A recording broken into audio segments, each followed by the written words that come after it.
Assalamualaikum warahmatullahi wabarakatuh. Innal hamdalillah nahmaduhu wa nasta'inuhu wa nastaghfiruh. Wa na'udzu billahi min shururi anfusina wa min sayyiati a'malina.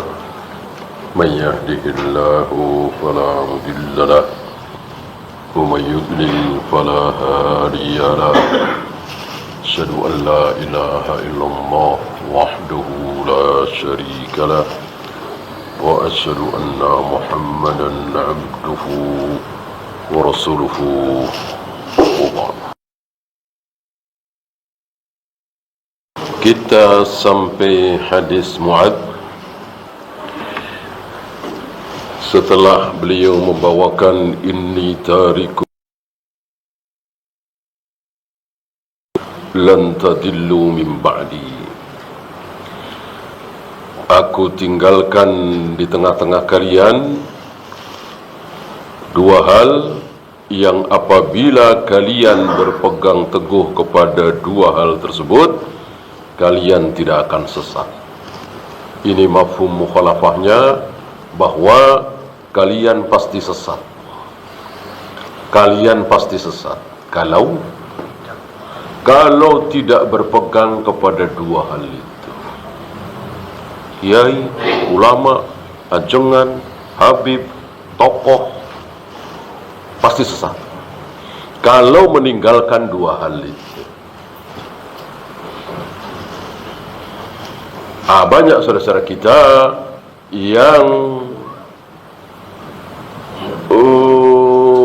membawakan ucapan yang bagus,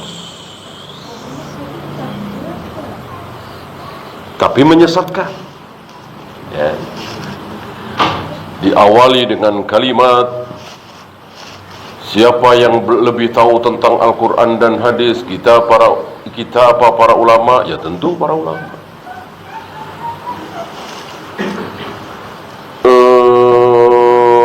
Kita belum lahir, para ulama sudah tahu tentang Al-Quran dan Sunnah. Betul sekali. Terus digiring pada satu pemahaman, ulama nggak mungkin salah. Gitu. Ya.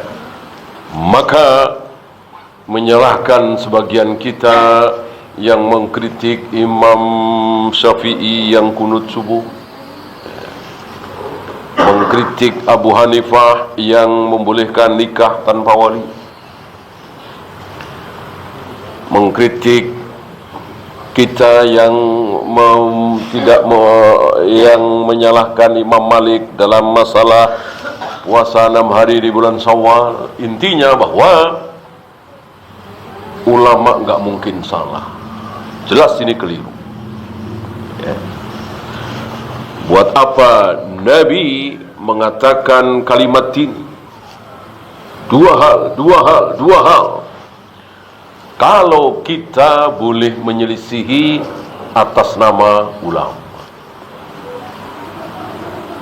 seperti kemarin kita bahas salat tarawih 2 kali, ya kan? Ini ulama sepakat di Mekah, di Madinah.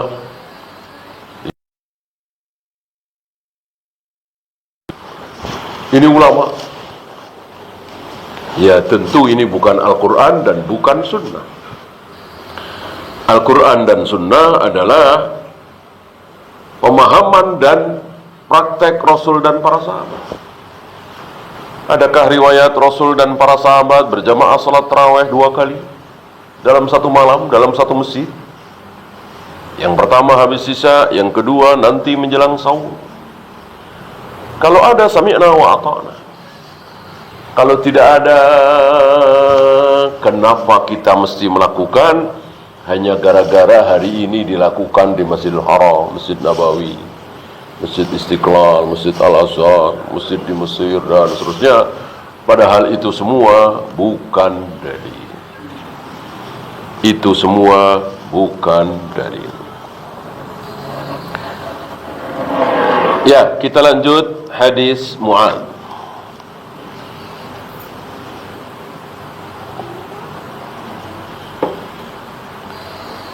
Dan hadis-hadis seperti ini harus kita ulang-ulang ya. Karena memang setan tidak pernah diam ya kan. Ketika kita berada dalam kebenaran, menggigit sunnah Nabi dengan gigi geraham, setan iblis tidak akan pernah diam. Terus dibengkokkan, terus dibikin subhat, terus dibikin salah. Maka kita ulang-ulang ya, bahwa ini tidak ada dalilnya, ini tidak ada ayatnya, ini tidak ada hadisnya. Walaupun itu dilakukan oleh guru kita sendiri, syekh kita sendiri. Karena guru kita, ulama kita tidak maksum, pasti ada saja salahnya. Kalau nggak ada salahnya, ya bukan manusia dia. Jadilah dia nabi atau rasul, kan tidak mungkin. Justru ketika kita berselisih dengan seorang ulama misalnya, atau bahkan para ulama misalnya, itu membuktikan bahwa para ulama itu bukan nabi, bukan rasul. Tentu ada salahnya. Tentu kita juga punya modalnya. Ini ayatnya, ini hadisnya, gitu ya.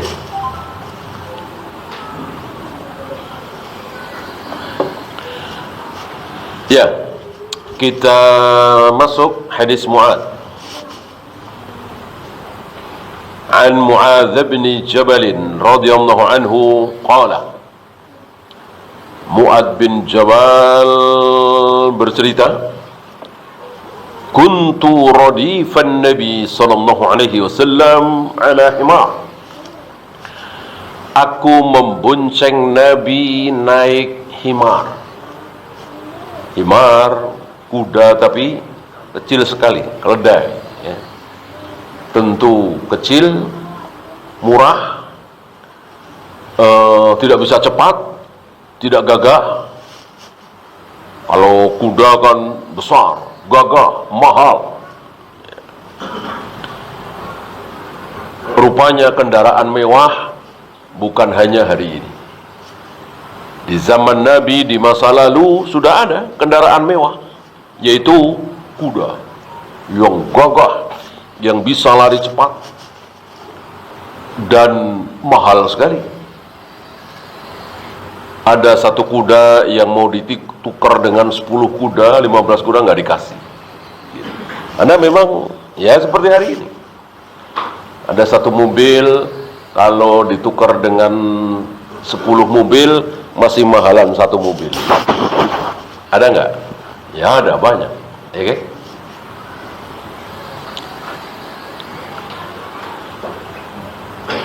Faqala li, dalam keadaan aku membonceng Nabi, Mu'adz di belakang ya, sama dengan Ibnu Abbas juga di belakang, pernah. Hanya sabdanya lain, tapi sama-sama tauhid. Sama-sama tauhid. Ini membantah orang-orang Hizbut Tahrir dan lain-lain yang mengatakan bahwa untuk urusan akidah, tauhid, tidak boleh berpegang dengan hadis ahad. Ini sebuah kaidah yang batilah, kaidah yang batil, kaidah yang tidak benar, yang keliru. Kalau kaidah ini benar, kita tidak boleh menganggap ucapan Mu'adz cuma berdua. Hadis ahad yang paling rendah ya. Kita tahu hadis kan ada dua, mutawatir dan ahad. Nah, ahad dibagi tiga, ada masyhur, ada aziz, ada gharib. Nah, ini yang gharib, yang paling rendah. Masyhur ya mungkin 7-8 orang yang meriwayatkan ya. Kalau mutawatir kan puluhan. Nah, masyhur kira-kira mungkin 7-8 periwayat, 3 atau 4. Gharib 1 orang atau mungkin 2 orang, paling sedikit.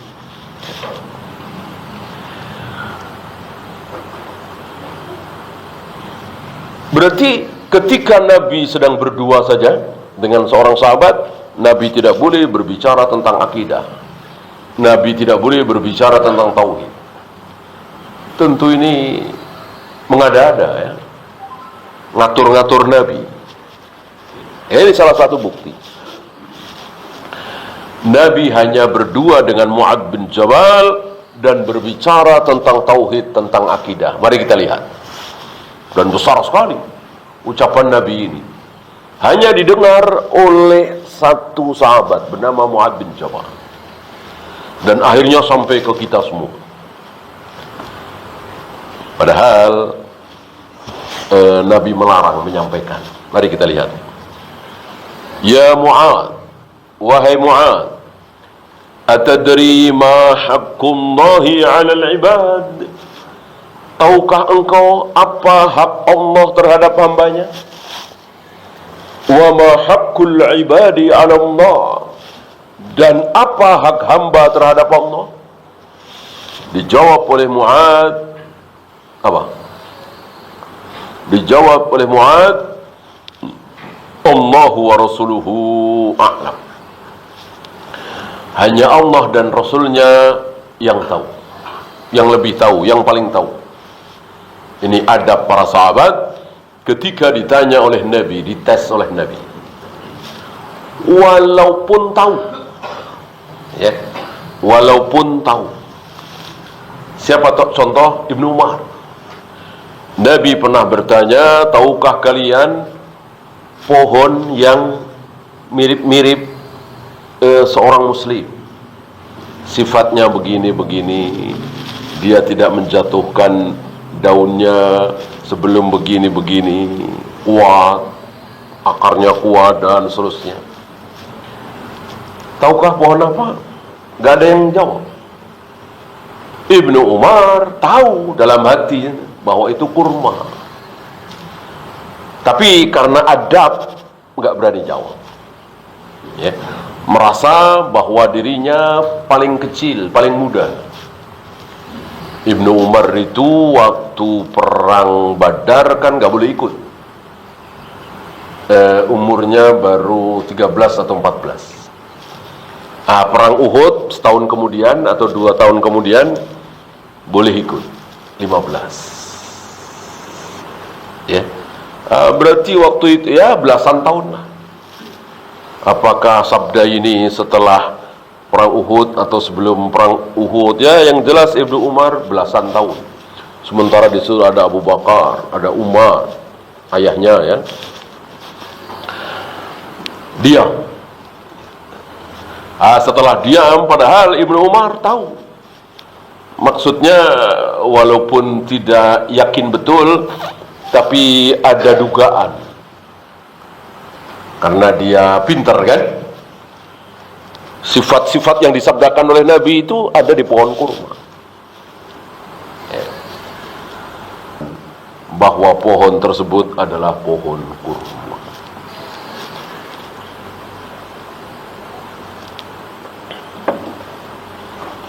Nah ini adab akhlak para sahabat di hadapan Nabi SAW.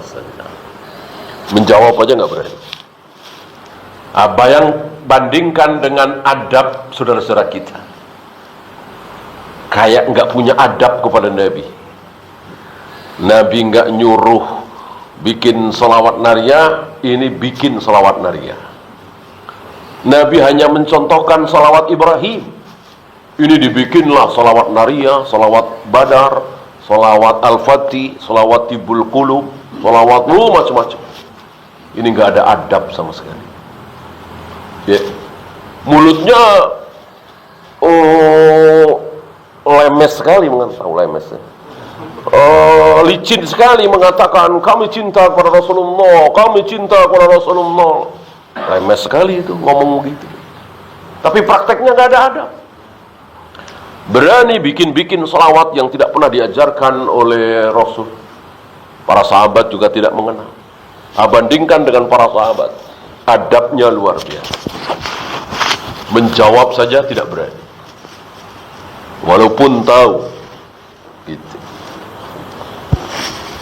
Maka ketika Nabi bertanya, apa hak Allah kepada hamba?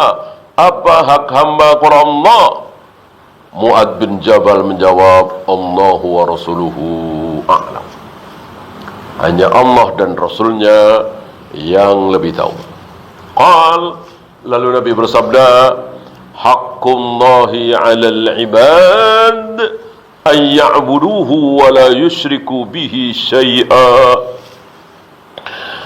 Hak Allah terhadap hambanya adalah hamba ini menyembah Allah satu-satunya, tidak menyekutukan Allah dengan satu apapun. Ini hak Allah. Berarti hak Allah berarti kewajiban hamba, kewajiban terbesar, jauh lebih besar dari salat, saum, zakat, haji, sedekah. Itu semua percuma. Salat percuma, saum percuma, zakat, haji percuma kalau hak terbesar ini tidak ditunaikan. Kalau dia menyekutukan Allah, percuma seluruh ibadahnya. Wa haqqul ibadi 'ala Allah. Adapun hak hamba terhadap Allah adalah alla yu'adziba man la yusyriku bihi syai'a. Allah tidak mengazab. Lihat, tidak mengazab. Bukan pasti memasukkan ke dalam surga, ya. Kalau memasukkan ke dalam surga, bisakah mengazab? Bisa. Diazab dulu di neraka, diazab dulu di alam kubur, diazab dulu, habis itu dimasukkan ke dalam surga. Ini tidak. Alla yu'adziba man la yusyriku bihi syai'a. Allah tidak mengazab orang yang tidak menyekutukan Allah. Berita yang luar biasa ini. Mu'ad bin Jabal melihat ini sebagai kabar gembira yang luar biasa. Ya, bayangkan berzina, minum khamar, berjudi, ya, tidak saum, tidak zakat, tidak haji, tapi tidak menyekutukan Allah, tidak diazab, kan begitu? Kabar gembira yang luar biasa. Maka Mu'ad minta izin kepada Nabi. Afala ubashirun nas, bolehkah kabar gembira ini aku sampaikan kepada orang-orang? Bolehkah ya Rasul? Nabi menjawab, la tubashirhu, jangan. Khawatir, fayattakilu, nanti mereka bermudah-mudah, menggampangkan. Ya. Apa ini? Ilah. Ini ilah, ini alasan. Nabi melarang Mu'ad menyampaikan kabar gembira ini. Ada alasan apa tidak? Ada. Beda Nabi menyuruh sholat subuh 2 rakaat, menyuruh lempar jumrah 7 kali, menyuruh tawaf, menyuruh sa'i. Ada alasan? Enggak ada. Apa alasannya? Enggak ada. Pokoknya yaitu perintah. Harus sami'na wa ata'na. Beda dengan ini. Nabi melarang Mu'ad bin Jabal menyampaikan itu karena ada alasan. Antum ingat kaidah apa? Al-hukmul mu'allal yaduru bil illah. Hukum yang ada alasannya, maka hukum itu bisa hilang kalau alasan itu hilang. Hukum itu tidak hilang kalau alasan itu tidak hilang. Kaidah inilah yang dipakai oleh Umar, sehingga Umar berani berbeda dengan Nabi. Nabi hanya berjamaah salat tarawih dalam sebulan Ramadan itu cuma 2 kali 3 kali, tapi Umar berani memerintahkan setiap malam. Kok berani-beraninya? Umar berbeda dari Nabi? Jawabnya ini, ada alasan, ada ilah. Termasuk jawaban. Jika antum bertanya, Mu'adz kan sudah dilarang oleh Nabi untuk menyampaikan, kok menyampaikan juga? Akhirnya disampaikan apa tidak kabar gembira ini oleh Mu'adz bin Jabal sepeninggal Nabi? Disampaikan. Ya kalau nggak disampaikan nggak mungkin sampai Bukhari, Muslim, sampai kita semua. Kita semua tahu karena Mu'adz bin Jabal menyampaikan. Istilah kita membocorkan. Kalau ini dianggap rahasia, ini membocorkan rahasia ini, maka jadi tahu semua. Jawabannya kaidah tadi. Al-hukmul mu'allal yaduru bil illah. Adaman kana aw wujudan.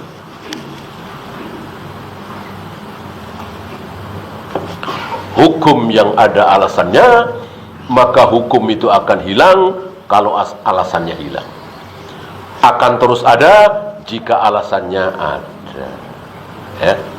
Maka jika Mu'adz bin Jabal menyampaikan hadis ini kepada para penjudi, pemabuk, pezina, pelacur, baru Mu'adz bin Jabal dosa. Karena ada ilatnya tapi dilanggar. Ya, tentu Mu'adz bin Jabal menyampaikan hadis ini kepada murid-muridnya para tabi'in yang soleh, taat, di majelis ilmu, di masjid. Bukan para pelacur, bukan para penjudi, bukan para pemabuk, bukan orang yang jarang sholat, jarang saum. Gitu ya. Ya, saya bacakan penjelasan atau syarah dari Syekh Fauzan terhadap hadis ini.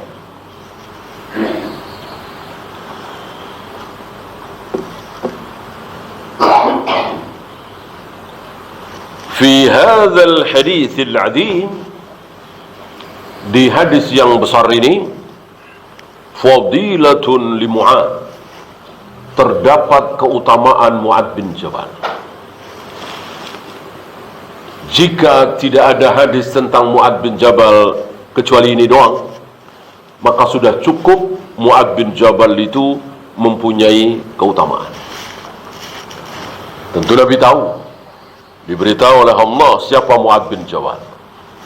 Maka Nabi sampaikan hal besar ini kepada Mu'adz bin Jabal. Mungkin sengaja sebelum beliau memboncengkan. Ya. Wa fadailuhu katsiratun, dan keutamaan Mu'adz bin Jabal itu banyak. Bukan cuma ini. Seandainya cuma satu ini cukup. Banyak ulama yang mengucapkan kalimat seperti itu. Ketika Syekhul Islam Ibn Taimiyah, banyak orang yang mencaci maki, menghujat, menjelek-jelekkan, maka Ibnu Hajar mengatakan, seandainya keutamaan Ibnu punya murid bernama Ibnu Qayyim Al-Jauziyah, itu doang, lainnya nggak ada, biasa kayak kita semua, maka itu sudah cukup. Sudah cukup betapa mulianya Syekhul Islam, betapa berilmunya. Muridnya aja seperti itu, Ibnu Qayyim Al-Jauziyah. Ya.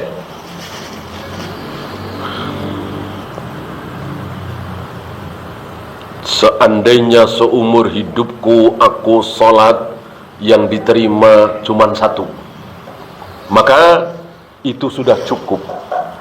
Ya. Ucapan siapa? Seorang ulama tabi'in, kan?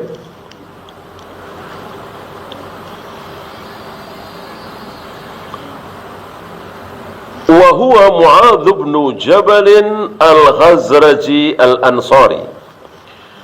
Beliau adalah Mu'adz bin Jabal, orang Ansar dari suku Khazraj. Orang Ansar ada berapa suku? Kalau Yahudi kan 3. Di Madinah sebelum Nabi datang itu ada dua kelompok, Ansor dan Yahudi. Yahudi ada tiga, Quraidah, Qainuqa, dan Nadir. Ansor ada dua, nah Khazraj dan Aus. Dua-duanya perang terus. Ini sebelum Islam datang. Ketika Islam datang, mereka masuk Islam, mayoritas orang-orang Ansor, ya kalau orang Ansor bukan mayoritas, 100%. 100% orang Ansor masuk Islam. Ya, bukan 100% orang Madinah. Ya. Kalau Madinah ya mayoritas. Dan orang-orang Ansor masuk Islam sebelum Nabi hijrah, sebelum ketemu dengan Nabi. Yang sudah ketemu dengan Nabi ada ya, Bai'atul Aqabah pertama, Bai'atul Aqabah kedua, dan seterusnya ya. Adapun mayoritas orang-orang Ansor sudah masuk Islam sebelum bertemu dengan Nabi sallallahu alaihi wasallam. Ini berbeda dengan kafir Quraisy. Dari kecil sudah ketemu Rasulullah. Sudah tahu Rasulullah dari Rasul kecil. Lalu di usia 40 Rasul menyatakan diri sebagai Nabi Rasul. Lalu mengajak kafir Quraisy untuk beriman, enggak ada yang mau beriman. Kecuali sedikit sekali. Yang ada cacian, makian, hujatan, pelecehan. 5 orang melecehkan Nabi yang sedang sujud.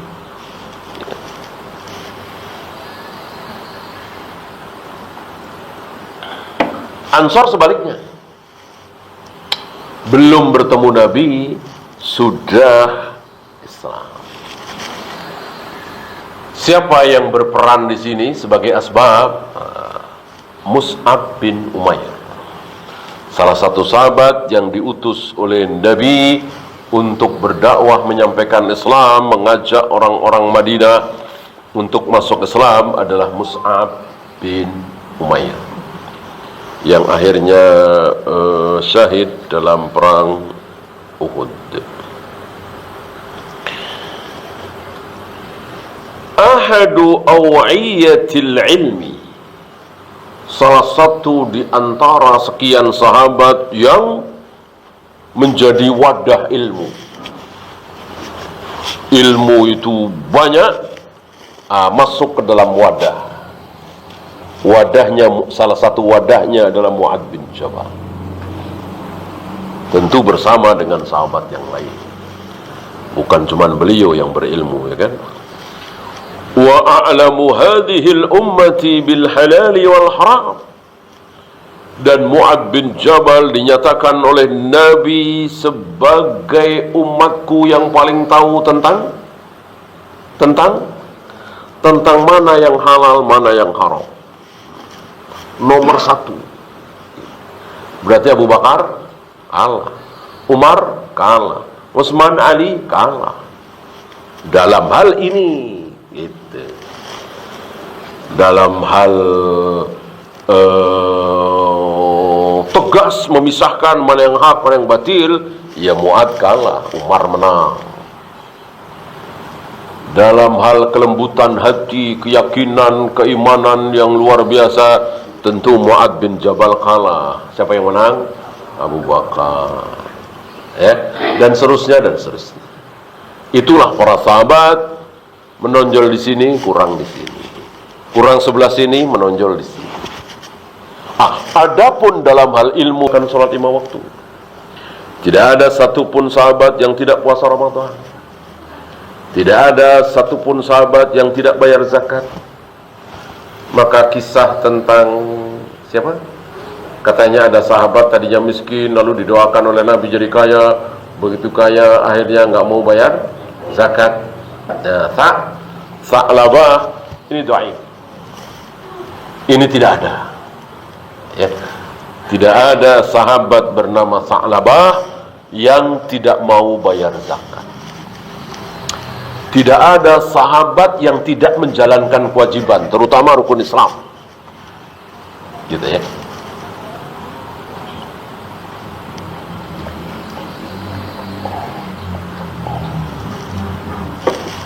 Karena pernah kita bahas dulu, ada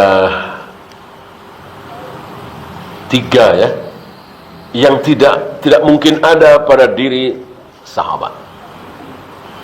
Pertama, maksudnya keburukan ya, keburukan. Tidak ada 3 keburukan ini menimpa para sahabat.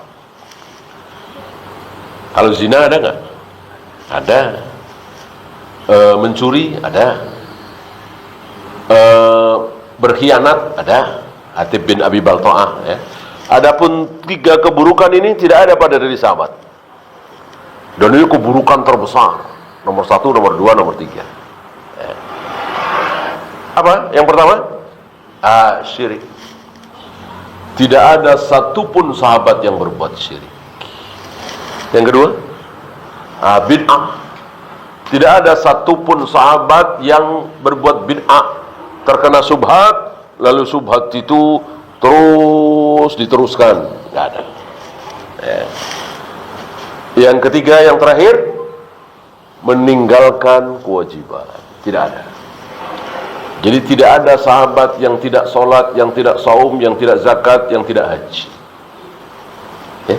Adapun berbohong, berzina, ada.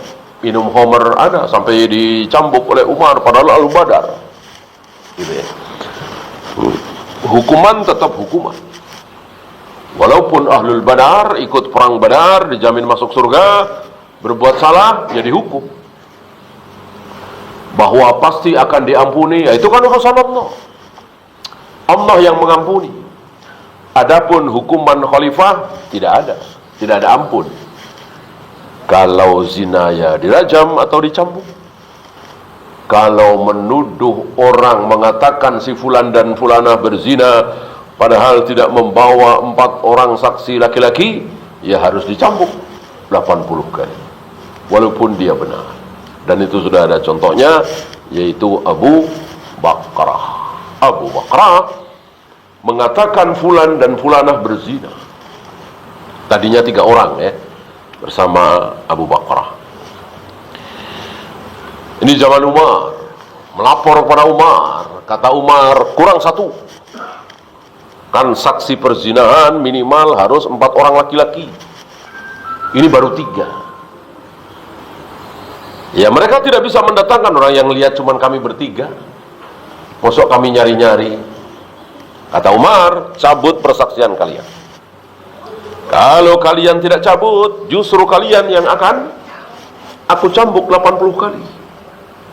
Ini luar biasa. Jangan sembarangan mengatakan fulan dan fulanah berzina. Fulan dan fulanah berdua di dalam kamar, boleh. Emang iya?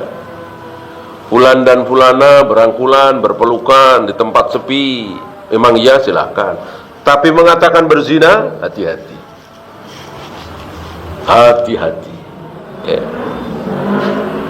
Tanpa 4 orang saksi dan itu laki-laki, justru sebaliknya. Nah, yang 2 orang menarik persaksiannya karena tidak mau dicambukkan. Abu Bakrah tidak mau menarik persaksiannya. Akhirnya Abu Bakrah dicambuk 80 kali dan tidak diterima persaksiannya selama-lamanya. Nah, inilah di akhirat. Urusannya urusan akhirat. Ini urusan dunia.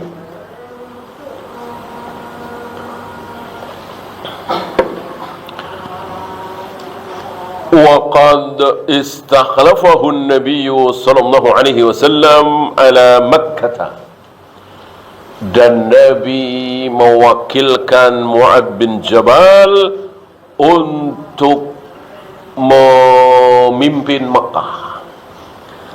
Istilah kita menjadi orang nomor 1 di Mekah.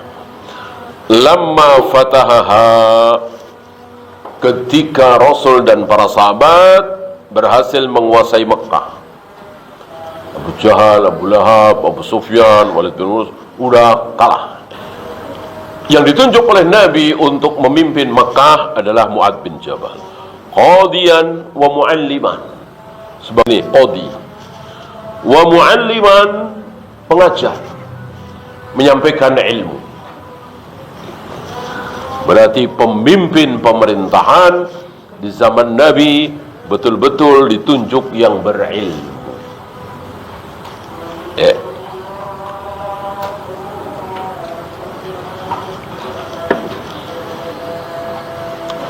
ثم أرسله أيضا في السنة التاسعة أو العاشرة.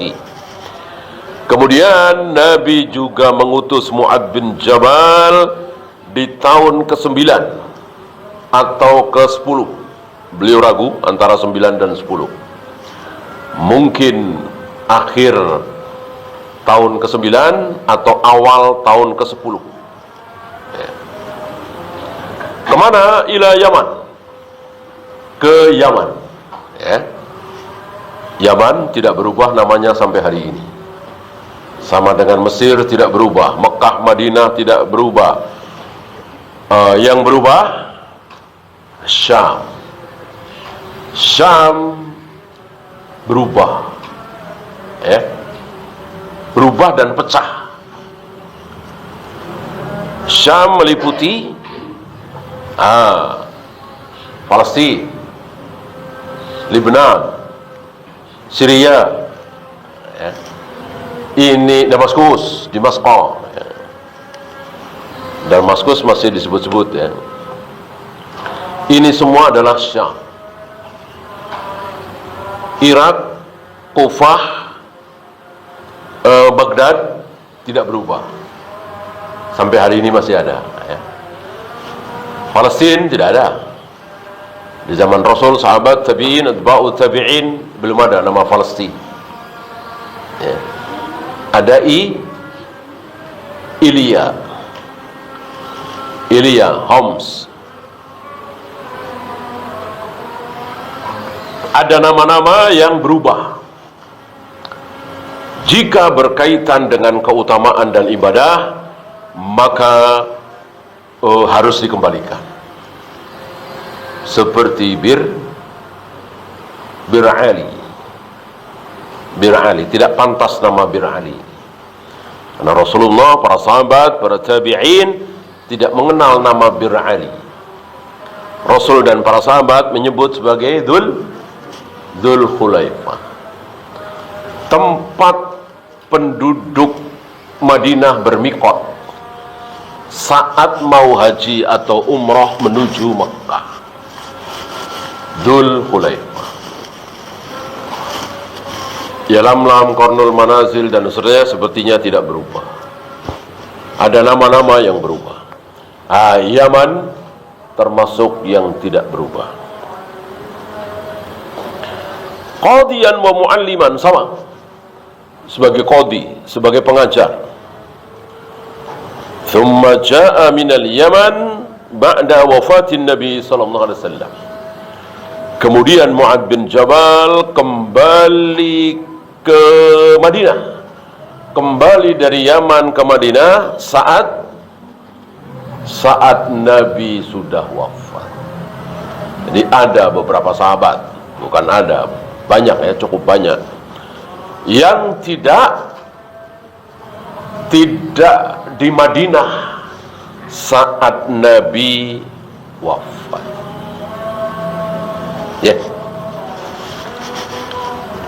Ini dijadikan peluru oleh siapa? Oleh Rafidhah. Gitu ya. Bahwa para sahabat itu enggak peduli dengan wafatnya Nabi. Gitu. Para sahabat itu bahkan ada kalimat tidak hadir di acara pemakaman Nabi. Kita mendengarnya kan, kok begitu? Gitu ya. Yang hadir di acara pemakaman Nabi ini oleh mereka Ali, Fatimah, ya, Hasan, Husain, ya mereka tukang bikin cerita kan. Mereka lupa bahwa Rasul itu dimakamin di mana sih? Ya, mereka lupa. Ya, Rasul itu tidak seperti sahabat yang lain atau ulama, ya. Atau seperti belum lama Ustaz Yazid meninggal, diantarkan ke kubur, ribuan yang mengiringi. Bayangan dia Rasulullah puluhan ribu yang ngiringi kemana? Ngiringi kemana? Rasul dikubur di tempat beliau meninggal, di kamarnya Aisyah. Ya gimana mau mengiringi berbondong-bondong? Ya paling 3 orang 4 orang cukup. Ya memang betul Abu Bakar, Umar tidak masuk ke situ. Kan yang masuk ya keluarganya lah, Ali, Abbas, Ibnu Abbas, ya. Keluarganya. Abu Bakar, Umar kan bukan keluarganya. Ya cuman mertua kan. Bukan hubungan darah, hubungan pernikahan. Tentu yang ada hubungan darah yang dekat loh. Bahwa Abu Bakar dan Umar tidak hadir di acara pemakaman Rasulullah, betul. Mereka lupa, mereka tidak tahu bahwa nggak ada acaranya lah pemakaman Nabi SAW. Nyolatinya aja apa? Nyolatin Nabi, orang-orang menyolati jenazah Nabi itu bergiliran. 3 orang, 4 orang, 3 orang, 4 orang, 2 orang. Ya kan sempit. Dan Nabi tidak boleh dikeluarkan. Jenazah Nabi tidak boleh dikeluarkan di masjid. Ya biar nggak ribet lah, biar langsung disolati banyak orang. Nggak ada. Para sahabat itu nggak peduli mau ribet. Ini perintah Nabi, ini sunnah Nabi, ini syariat. Bahwa seorang Nabi tidak boleh dibawa kemana-mana. Harus dimandikan di situ, dikuburkan di situ, di tempat di mana seorang Nabi wafat. Wafatnya di belakang rumah, ya di belakang rumah itu dimandikan, disolati, dikuburkan. Nah, Rasulullah SAW wafat di kamar Aisyah, otomatis dimandikan di kamar Aisyah, disolati di kamar Aisyah, dan dikubur di kamar Aisyah. Ya gimana mau berbondong-bondong? Ya, maka bergiliran laki-laki dulu, habis itu kemudian wanita, habis itu anak-anak, gitu ya. Tidak berbarengan, ya. Tidak seperti lamunan orang-orang Rafidhah itu. Betul-betul keliru apa yang ucapkan oleh orang-orang Rafidhah, karena niatnya memang tidak baik, ya. Dan mereka selalu punya cara, selalu punya sumber. Waktu itu kita kalau tidak salah pernah bahas tentang peristiwa hari Kamis. Peristiwa hari Kamis, Jumat, Sabtu, Ahad, Senin. Berarti 5 hari sebelum Nabi wafat. Yang Nabi minta apa? Catatan itu. Ayo istilah kita digoreng gitu ya. Oleh orang-orang digoreng untuk menjelek-jelekkan Umar, Abu Bakar, seolah memang gimana caranya supaya Nabi tidak jadi memberikan wasiat. Itulah jahatnya Rafidhah. Ya, silakan azan dulu. Assalamualaikum warahmatullahi Muhammadin sallallahu alaihi wasallam. Akhiru da.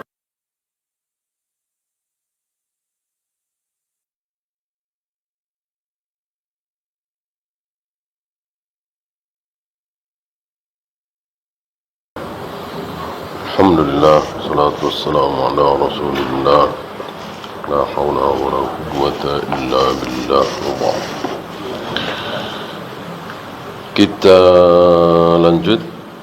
Thumma arsalahu aidan fi sanati at-tasi'ati aw al-'ashirah Kemudian di tahun ke-9 atau tahun ke-10, berarti menjelang wafatnya Nabi, Mu'ad juga diutus ke Yaman. Qadiyan wa mu'alliman, sama, sebagai qadi, hakim, dan pengajar. Thumma ja'a minal Yaman ba'da wafatin Nabi sallallahu alaihi wasallam. Kemudian kembali dari Yaman ke Madinah setelah Nabi wafat. Fa'ar di zaman Umar, atau mungkin di zaman Abu Bakar. Fa'arsalahu Umar ila Syam. Setelah itu Umar mengutus Mu'ad bin Jabal ke Syam, yang sekarang Syria, Damaskus, Lebanon, Palestina, ya. Itu cuman satu provinsi, yaitu Syam. Sekarang menjadi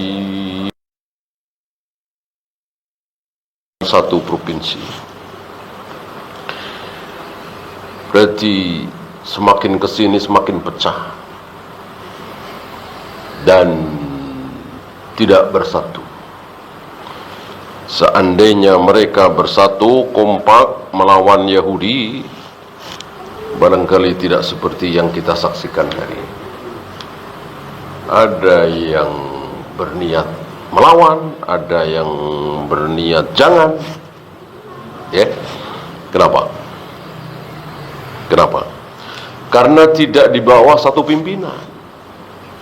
Coba di bawah satu pimpinan, sebagaimana hari itu seluruh dunia Islam di bawah satu komando, satu pimpinan. Siapa? Abu Bakar.